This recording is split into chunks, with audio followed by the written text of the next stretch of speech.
glorious peacocks cared what a penniless Hungarian artist thought of their fashion choices. Even Papa admits that the French have always had mixed feelings about anyone who hasn't lived in France since the Neanderthal era, though here in Montparnasse they like anything exotic. By the time Yvonne finished the second verse, everyone was in love with her. I completely forgot myself and wept along with the rest. The ocean knew where her sailor was. "We have seen him," said the waves.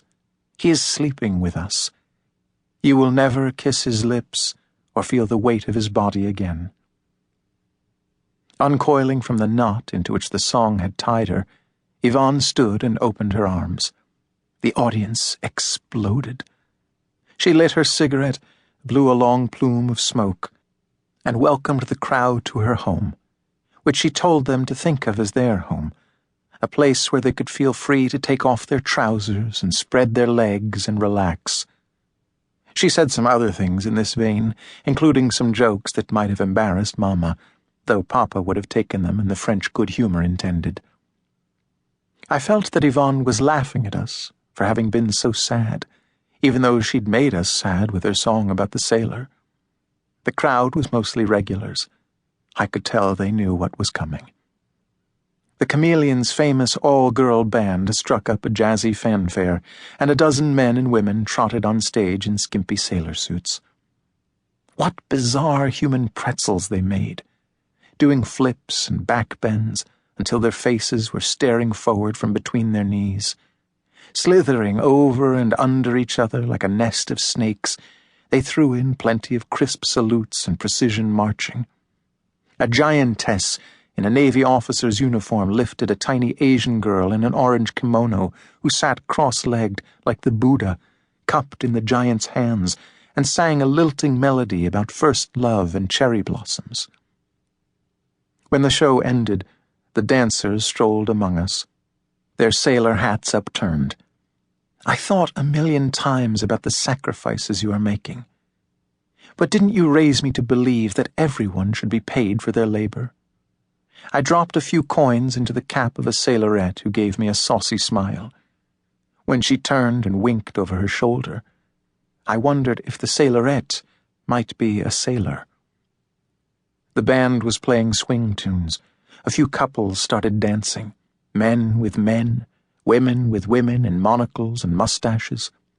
But if you're picturing something lewd, you couldn't be more wrong. They were as stiff as children at a grade school dance. Leaning against the wall, Yvonne watched, smoking a cigarette. Yvonne caught the eye of the head waiter, a woman in black trousers and a butcher's apron. Fat Bernard, who also sings. Without a word being spoken, waiters swarmed the room. Soon they were practically sprinting with rattling trays of bottles and glasses. The sailors and sailorettes pitched in. The music got louder. The customers shouted to be heard. Dancers drifted onto the floor. One couple did the tango, though the band was playing a foxtrot. Sweeter than sweet, crooned Fat Bernard in a syrupy tenor. Lovers kissed. An argument broke out when a dancer grabbed a brandy from a tray headed for someone's table. I took advantage of the chaos to approach Yvonne. It was too noisy to talk. I pantomimed taking a picture.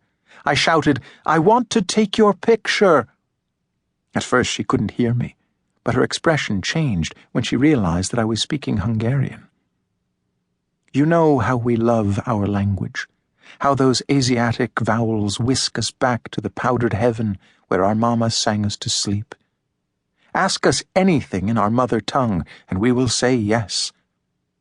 Yvonne stared, then told me to do something to myself that Mama shouldn't imagine. Her refusal was doubly surprising.